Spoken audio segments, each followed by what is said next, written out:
या देहाला 3 आळे आहेत. वरची आळी म्हणजे स्थूल देह, मध्य आळी म्हणजे सूक्ष्म देह आणि खालची आळी म्हणजे कारण देह. 3 देह. आता वरली आळी म्हणजे स्थूल देह.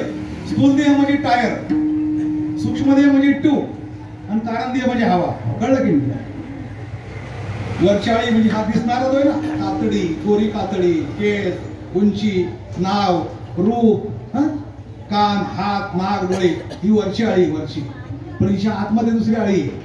टायर मध्ये ट्यूब राहते तेव्हा ते टायर काम करतं आहे ना, आणि टायर मध्ये ट्यूब मध्ये काय राहते असे. वरची आळी म्हणजे टायर, मध्य आळी म्हणजे ट्यूब आणि खालची आळी म्हणजे हवा. याच्यापैकी सोपं सांगतो. वरची आळी म्हणजे मोबाईलचं वरचं कव्हर. मध्य आळी म्हणजे गुगल, ऍप, व्हॉट्सअप मध्ये सगळे फंक्शन, त्याला म्हणतात मध्य आळी. आणि खालची आळी म्हणजे सिम. खालची आळी म्हणजे काय? SIM card. हो. आणि हो, हे नेटवर्क आहे. नेटवर्क आलं का लक्षामध्ये? हो. सिम कार्ड म्हणजे जीव. या वरची आळी म्हणजे नरदेह, मध्य आळी म्हणजे सूक्ष्मदेह, हो, खालची आळी म्हणजे जीव, हो, आणि त्याला चालवणारा आत्मा. तेव्हा मोबाईल प्रमाणे सगळं आहे.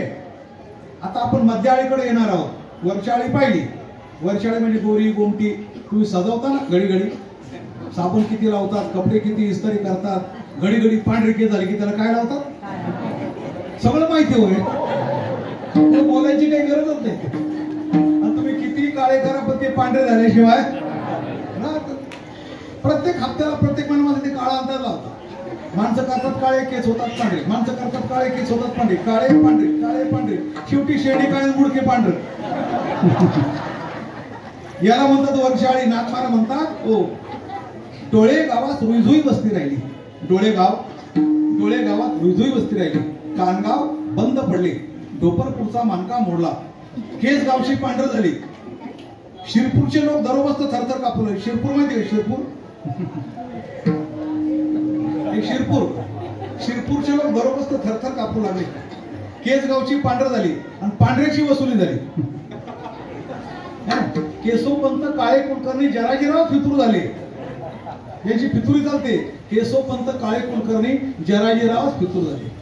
तुकोबाऱ्या म्हणतात काली बाल सफेद भये आणि खबर पकडो तो का काय. ही वरची आळी. आता मधली आळी मोबाईलच्या आतमध्ये है ना. आपण जेव्हा ओपन करतो ना सगळे फंक्शन डोळ्यासमोर येतात. मग आता व्हॉट्सअप मध्ये शिरायचं का फेसबुक मध्ये शिरायचं का गुगल मध्ये शिरायचं. तशी आतमध्ये फेसबुक, गुगल, व्हॉट्सअप आतमध्ये हो हजारो समजते. हजारो समजते. सुखदुःखाची सगळी कारणं आते. दुःख स्थूल शरीरावर आहे पण दुःखाची कारणं आतमध्ये. दुःखाची कारणं कुठे? आतमध्ये. म्हणून 3 देह आहे. स्थूल सूक्ष्म कारण. 3 प्रकारचे दुःख आहे. वरचं जे दुःख आहे ना बरं का, कॅन्सर, डायबिटीज, हे स्थूल देहाचे दुःख आहे. आतल्या सूक्ष्म देहाचे जे दुःख आहे ना रोग, 3 प्रकारच्या देहाचे 3 प्रकारचे रोग आहे. कॅन्सर, डायबिटीज हे स्थूल देहाचे रोग आहेत. आतल्या देहाचे रोग कोणते माहिती का? काम, क्रोध, मद, मत्सर, सुखदुःख हे आतमध्ये. आणि खालच्या देहामध्ये कारण देहामध्ये अज्ञान नावाचा रोग आहे. कारण देहामध्ये अज्ञान नावाचा रोग आहे. अज्ञानामुळे माणसं पाप करतात. ही मध्य आळीमध्ये आणि पापामुळे दुःख होतं ते वरच्या आळीला. सगळ्याचं कारण खालच्या आळी, त्याचं कारण मध्य आळी. आणि म्हणजे वरच्या दुःखाला कारण मध्य आळी, मध्य दुःखाचं कारण खालच्या आळी. खालच्या आळीतून सुरुवात आहे. सगळ्यामध्ये मूळ आहे ते कारण देह, जीव, अज्ञान, अविद्या ही मूळ आहे. त्याला म्हणतात खालची आळी. आता मध्य आळी थोडी बघायची ना. या मध्य आळीमध्ये एक बायको फिरते सतत. तिला तुम्ही साधा म्हणजे काय करा, काम क्रोध मारून टाकायचे नाही, काम क्रोध साधायचे. वासना नष्ट करायची नाही, वासनेचा वास घालवायचा. वासनेचा काय घालवायचा? वासना, तो वास घालवायचा. तिला सुगंधित बनवायचा. लावावी ते मनी शुद्ध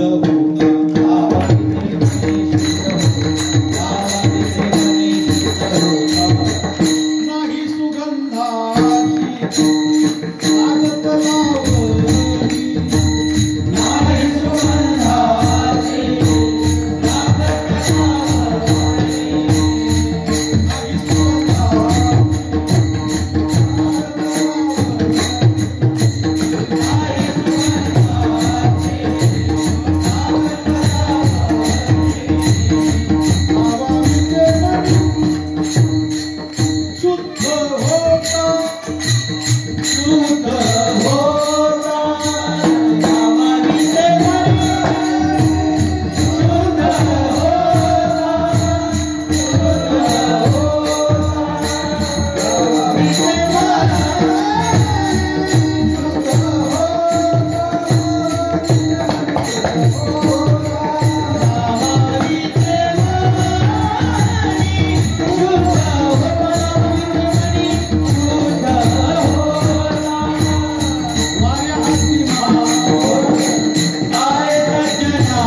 रेल्वेने प्रवास केला तुम्ही करत असतात.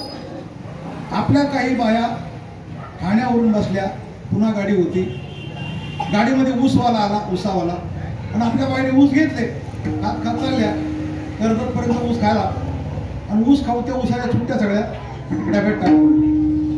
कर्जतला काही सिंधी बाया गाडीमध्ये चढल्या, त्यांनी पाहिला कचरा सगळा. मग त्या बाईने विचारलं, हे हम ले लू. आपल्या गाव ठेवलं काय मूर्ख बाया आहे म्हणे, आम्ही ऊस खाऊन उष्टा चुट्टा खाली टाकल्या, हम ले लू. मग त्याने त्या जमा केल्या, पदरामध्ये जमा केल्या सगळ्या, आणि लोणाळ्यापर्यंत जायपर्यंत त्यांनी काय केलं, त्यांना पीळ द्यायला सुरुवात केली.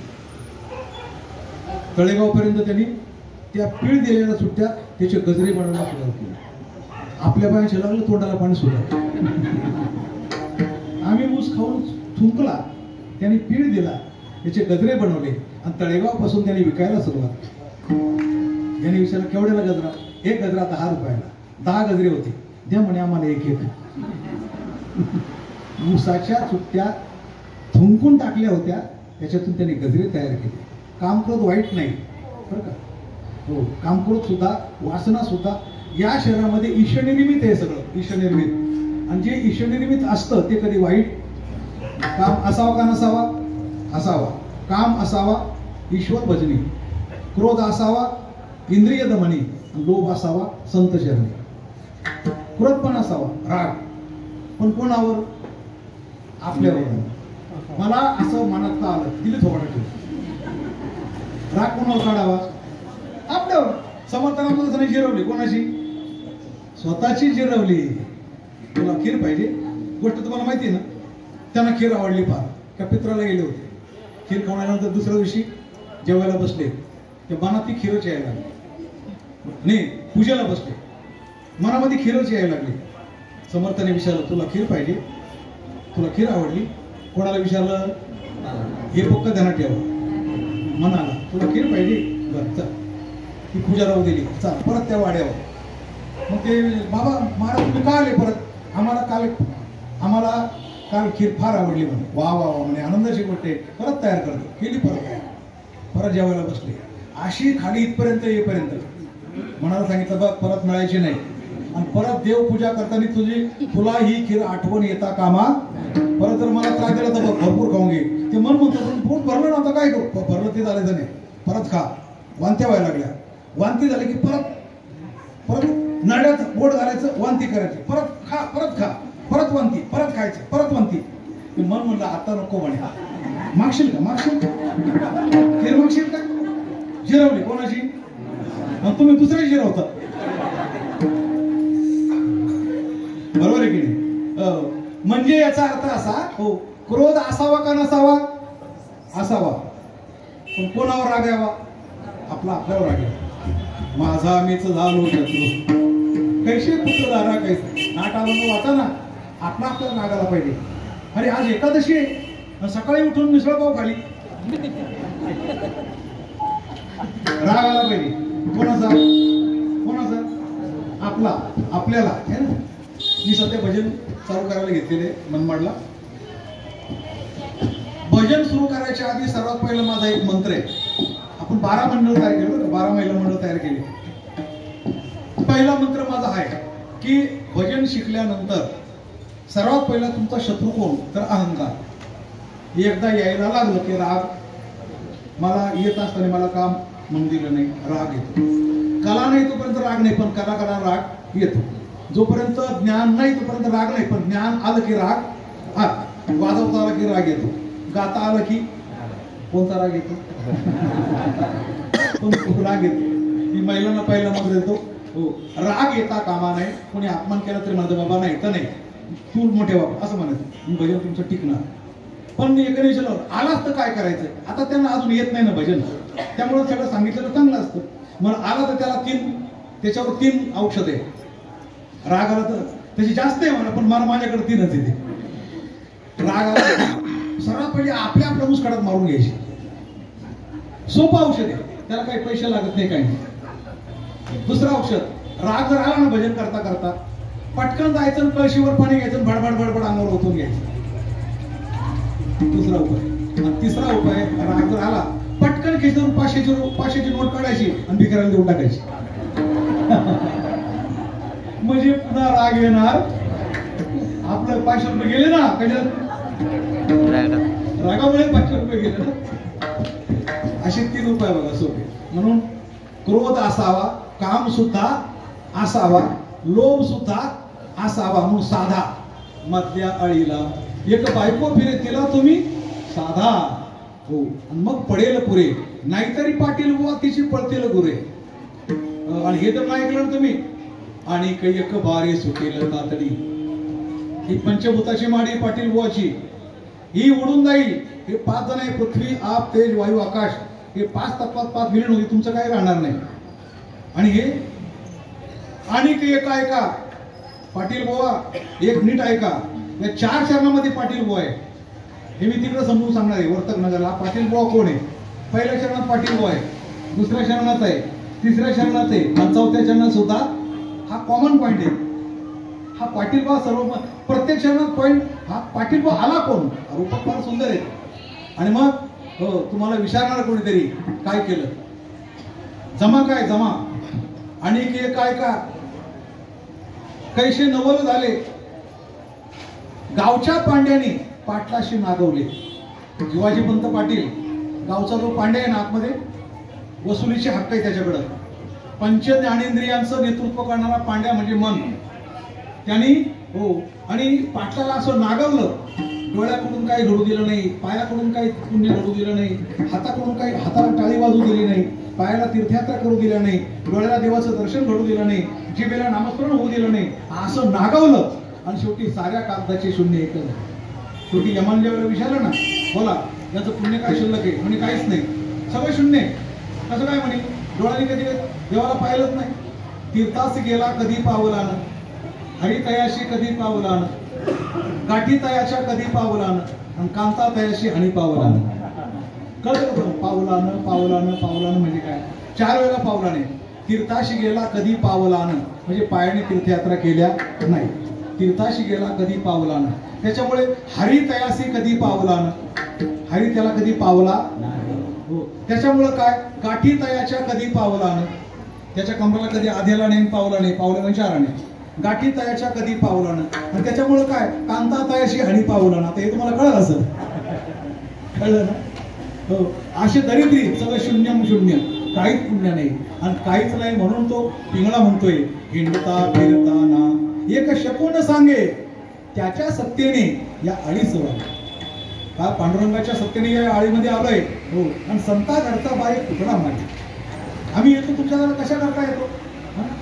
धन्याच्या दारी पडून राहतो, प्रेमाचा तुकडा मागून खातो, आल्या गेल्याशी जोहार करतो आणि धन्याला दोवा देतो किती महिला.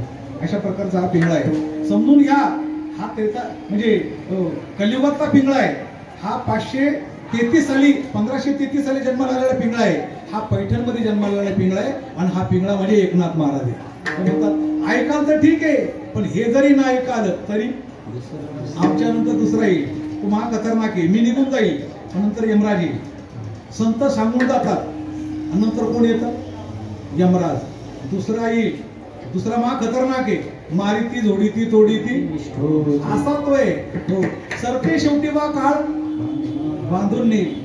तुम्ही बांधून नेल, आमचं काय जाणार आहे? एका जनाधी आमचे काय बा जाईल विठो.